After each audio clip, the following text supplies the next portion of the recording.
James Webb space telescope ने ढूंढी अंतरिक्ष में एलियन लाइफ।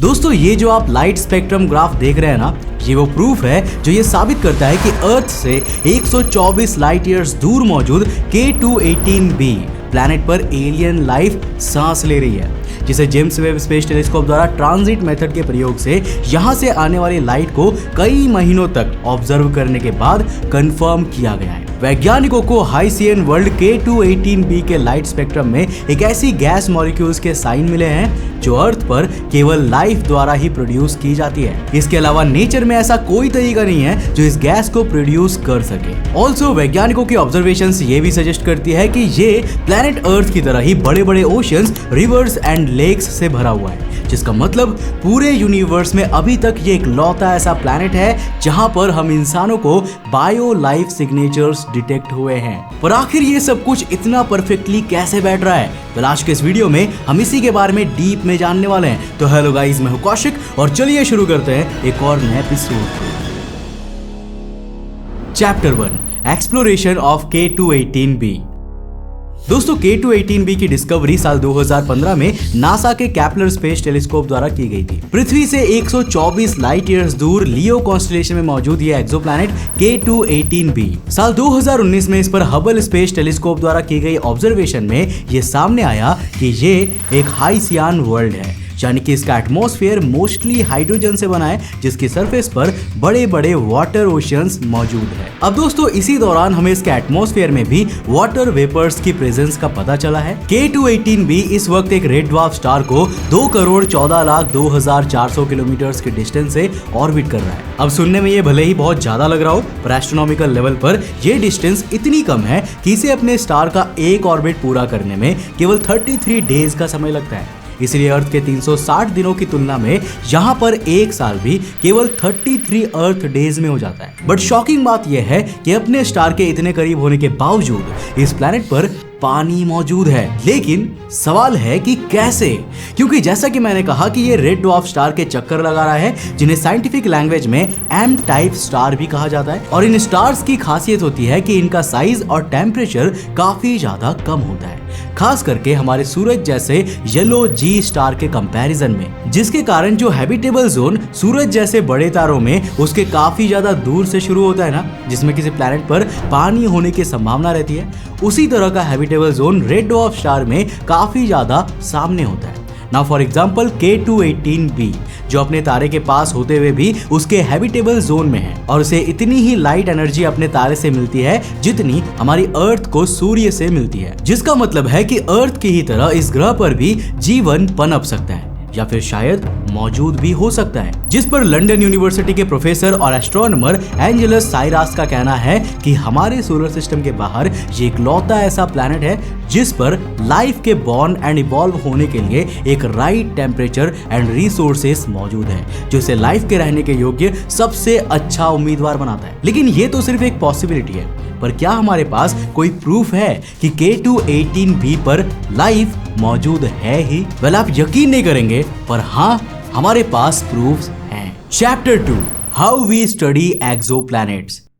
तो दोस्तों, जेम्स वेब स्पेस टेलीस्कोप की इस प्लैनेट पर की गई ऑब्जर्वेशन से हमें ये ग्राफ मिला है, जिसको हमने इंट्रो में भी शो किया था, जिसको हम आगे डिटेल में एक्सप्लेन करेंगे। लेकिन अभी हम पहले इस प्लैनेट के बारे में थोड़ा और डिटेल में जानते हैं। तो साल 2019 में हबल स्पेस टेलीस्कोप की ऑब्जर्वेशंस ये सजेस्ट करती है कि ये प्लैनेट अर्थ से 8.6 टाइम्स ज्यादा मैसिव है और साइज 2.6 टाइम्स बड़ा है। वैसे लाइफ के सिग्नेचर्स हमें यहाँ भले ही मिल गए हो, लेकिन अभी भी एक बात में वैज्ञानिक श्योर नहीं है कि क्या ये पृथ्वी की तरह चट्टानी ग्रह है, यानी कि एक रॉकी प्लैनेट है, या फिर नेपच्यून की तरह एक गैस जायंट है। देखो, अभी वैज्ञानिकों की माने तो इस प्लैनेट के मास एंड साइज को कंसीडर करते हुए इस प्लैनेट के कॉम्पोजिशन को प्रिडिक्ट करें तो दो पॉसिबिलिटीज हमारे सामने आती है। पहला पॉसिबिलिटी ये है कि ये प्लैनेट नेपच्यून की तरह एक गैस जायंट प्लैनेट है, जिसका एटमॉस्फेयर नेपच्यून की तरह डेंस हाइड्रोजन गैस क्लाउड से बना है, एंड फ्लोर नेपच्यून की तरह इसके लिक्विड ओशियंस वाटर, अमोनिया और मीथेन से बने हैं। जिसमें हो सकता है कि नेपच्यून की तरह इसके पास भी अपना एक ऑलमोस्ट अर्थ साइज रॉकी प्लैनेट हो। मतलब इमेजिन कर पा रहे हो, इसके पास अपना एक उतना बड़ा प्लैनेट है जितने बड़े प्लैनेट पर हमारी पूरी दुनिया बसी है। Second possibility,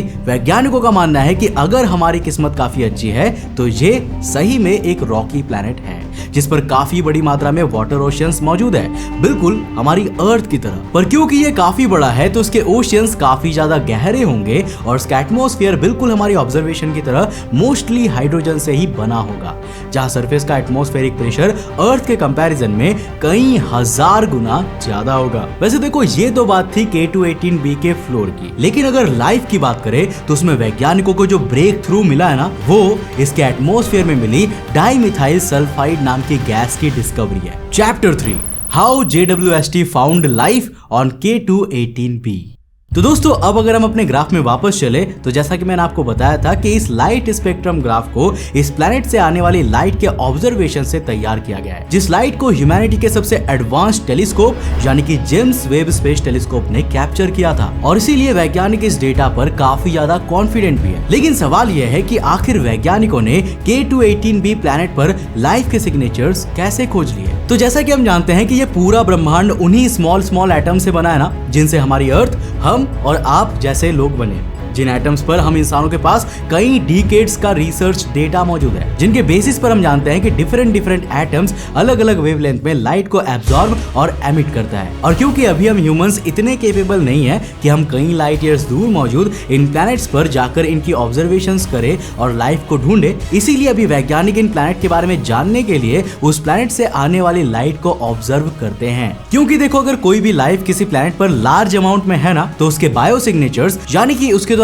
Excel and inhale करने वाले गैसेस सिग्नेचर्स उस प्लैनेट के एटमॉस्फेयर कॉम्पोजिशन में रिकॉर्ड होते जाते हैं। इसीलिए सोलर सिस्टम से बाहर किसी स्टार के चारों ओर घूम रहे किसी एक्सोप्लैनेट पर जब लाइट पड़ती है तो उसके एटमॉस्फेयर में अलग अलग गैसेस के एटम्स उसका कुछ हिस्सा एब्जॉर्ब और एमिट कर देते हैं, जिसके बाद उन गैसेस के सिग्नेचर के साथ वो लाइट अंतरिक्ष में ट्रैवल करती रहती है, जिन्हें हम डिटेक्ट कर ले तो हम उन प्लैनेट्स के बारे में काफी कुछ जान सकते हैं, वो भी उन ग्रहों पर बिना विजिट किए। अब दोस्तों, इस तरह किसी प्लैनेट के बारे में जानने को साइंटिफिक लैंग्वेज में ट्रांजिट मेथड का नाम दिया गया है। ट्रांजिट मेथड के जरिए नासा लगातार कई एक्सोप्लैनेट के बारे में स्टडी करती रहती है, लेकिन बहुत कम ही प्लैनेट्स होते हैं जो हैबिटेबल जोन में आते हैं या फिर उन पर पानी और जीवन की संभावना होती है। पर K2-18b इन सब में काफी ज्यादा खास है। अब देखो, इसके ऑब्जर्वेशन के लिए हमने जेम्स वेब स्पेस टेलीस्कोप से पहले अर्थ के पर्सपेक्टिव से इस प्लैनेट के अपने स्टार के सामने आने पर प्लैनेट के एटमॉस्फेयर में एब्जॉर्ब एंड रिफ्लेक्ट होकर आने वाली लाइट को कैप्चर किया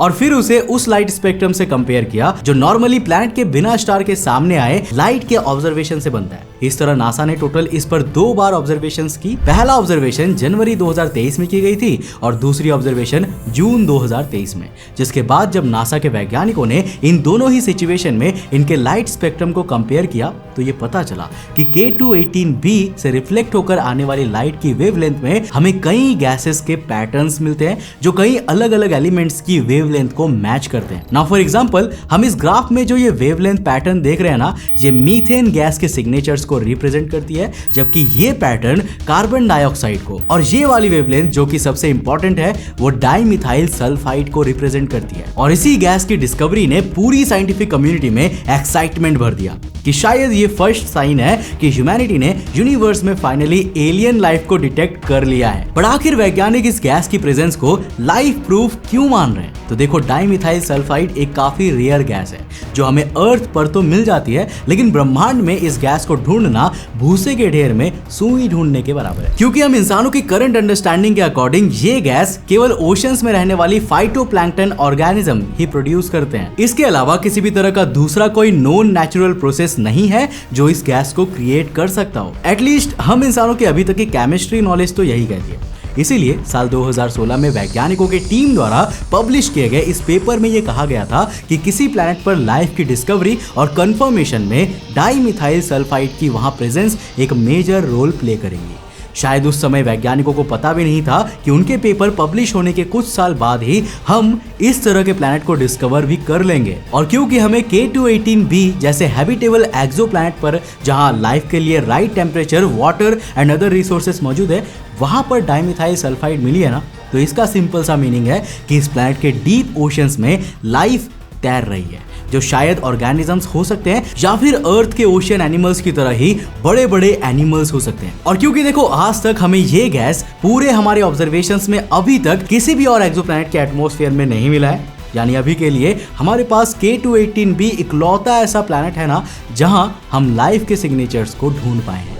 वैसे यहाँ आपको बता दूं कि लाइट स्पेक्ट्रम ऑब्जर्वेशन के बेस पर ही हम दूर यूनिवर्स में मौजूद celestial bodies like planets, stars और नेबुलास में मौजूद अलग अलग एलिमेंट्स के बारे में जान पाते हैं। और क्या आप जानते हैं कि यहाँ पर इंटरेस्टिंग बात यह है कि जब आप जेम्स वेब स्पेस टेलीस्कोप या फिर किसी और टेलीस्कोप की पिक्चर्स को देखते हैं और उनमें मौजूद रंग बिरंगे ऑब्जेक्ट्स, खास करके नेबुलास जिनमें कई तरह के डिफरेंट कलर्स होते हैं ना, उन्हें देखते हैं तो सही मायने में टेलीस्कोप उन ऑब्जेक्ट्स की उस तरह की पिक्चर्स लेते ही नहीं है। ज्यादातर टेलीस्कोप तो सिर्फ black and white he images capture कर पाते हैं, जिन्हें बाद में उन ऑब्जेक्ट से आने वाली अलग अलग वेवलेंथ की लाइट को एनालाइज करके उनके एलिमेंट्स को आइडेंटिफाई किया जाता है, जिसके बेसिस पर उन्हें कंप्यूटर प्रोसेसिंग के द्वारा वो कलर्स दिए जाते हैं जो हम उन सेलेस्टियल बॉडीज की पिक्चर्स में देखते हैं। Chapter 4 controversies on discovery of dimethyl sulphide. तो दोस्तों कई सीनियर साइंटिस्ट अभी भी K218b में मिली डाइमिथाइल सल्फाइड के ऑब्जर्वेशनल डेटा पर ही सवाल उठा रहे हैं, जिसमें उनका कहना है कि जेम्स वेब टेलीस्कोप का ये डेटा